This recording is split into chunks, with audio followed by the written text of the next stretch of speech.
Vous n'allez vraiment pas y croire et vous aurez bien raison. Selon un Brésilien qui prétend voir le futur, un portail dimensionnel est censé s'ouvrir en 2023 sous la mythique zone 51. Je ne vais pas vous refaire tout le topo sur la zone 51, vous voyez certainement de quoi je veux parler. C'est cette base militaire, pas franchement secrète, qui se situe dans le désert du Nevada, où seraient testées, entre autres, des technologies expérimentales. Dans l'imaginaire collectif, en grande partie en raison des nombreuses fictions sur le sujet et des théories du complot, cette base est associée aux ovnis et aurait carrément abrité des extraterrestres. Mais ce n'est pas pour ça que je vous en parle aujourd'hui. Au lieu de parler de ce qui se cache dans la zone 51, essayons de découvrir ce qui se cacherait sous la zone 51. Laissez-moi vous présenter Athos Salomé, qui se fait appeler le Nostradamus vivant. C'est une référence au célèbre apothicaire et auteur français du XVIe siècle, Michel de Nostredame, dit Nostradamus, qui avait fait des prédictions dans un livre intitulé Les prophéties.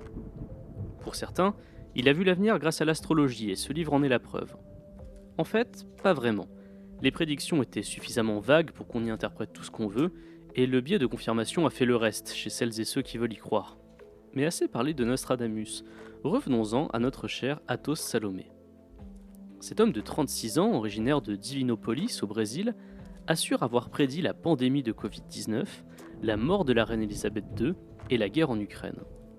Il a récemment gagné une certaine popularité grâce à ses pronostics sur la Coupe du Monde de football. Le 5 décembre dernier, avant le début du mondial, il déclarait ceci dans le tabloïd britannique The Daily Star. Les équipes qui iront le plus loin sont l'Argentine, le Brésil, la Belgique, la France et l'Angleterre. Et pour la finale, cela se jouera entre le pays du tango et le pays du centre de l'Europe. Vous aurez reconnu l'Argentine et la France. Mais vous noterez aussi qu'il s'est bien trompé sur la liste des 5, puisque ni le Brésil, ni l'Angleterre, ni la Belgique n'étaient dans le carré final. Mais grâce au biais de confirmation, tout le monde n'a retenu que sa bonne prédiction sur la finale.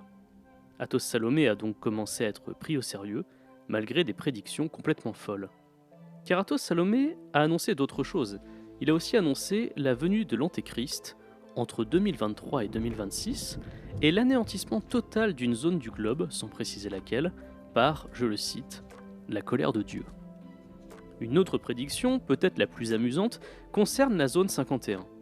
Voici ce qu'il a déclaré au Daily Star le 27 décembre dernier. Il existe un tunnel sous la zone, menant à un portail tridimensionnel qui doit s'ouvrir en 2023.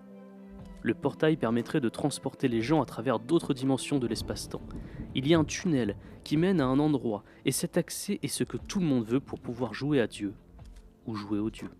Cela peut paraître impossible, mais il est utilisable et fonctionne grâce aux sciences occultes. Cela se passe de la même manière en Antarctique, comme s'ils étaient tous connectés. Si Athos Salomé ne dit pas directement à quoi il fait référence pour l'Antarctique, je ne peux pas m'empêcher de faire le lien avec une célèbre théorie du complot, autour d'une hypothétique base secrète des nazis qui se cacherait dans les glaces de l'Antarctique. Elle est totalement fausse, et nous l'avions d'ailleurs totalement démystifiée dans le livre du Bureau des Mystères avec mon ami Hugo. Mais cet imaginaire est visiblement très présent dans la tête d'Athos Salomé, au milieu d'autres théories du complot.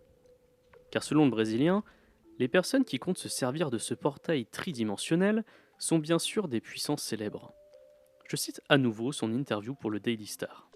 Ce qui est caché là-bas est si puissant que récemment, le milliardaire Elon Musk a révélé que sa société SpaceX avait une zone secrète abritant des technologies avancées, aussi connues sous le nom de Zone 59, et qu'il développait des projets et des prototypes encore plus solides.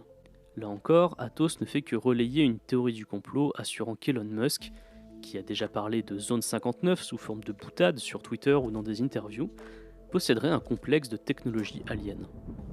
Alors non, pour conclure, il n'y aura pas de portail magique sous la zone 51. Il n'y aura que des histoires à dormir debout, inventées par quelqu'un qui se prétend devin. Athos Salomé n'a pas de pouvoir magique, juste une imagination fertile nourrie par la pop culture et les théories du complot qu'il a lues. Il suffit de consulter son CV pour comprendre le personnage. Notre Nostradamus autoproclamé assure être diplômé de parapsychologie, ce qui n'est pas du tout une science. D'ailleurs, aucun diplôme de parapsychologie n'existe en France. À l'étranger, certains établissements en délivrent, mais ils n'ont aucune valeur dans le champ universitaire. Il n'y a aucun cadre autour de la parapsychologie. N'importe qui peut se prétendre parapsychologue et utiliser ce titre qui sonne bien, mais qui n'est pas du tout une garantie de sérieux. La preuve avec Athos Salomé et ses prédictions incroyables, au premier sens du terme.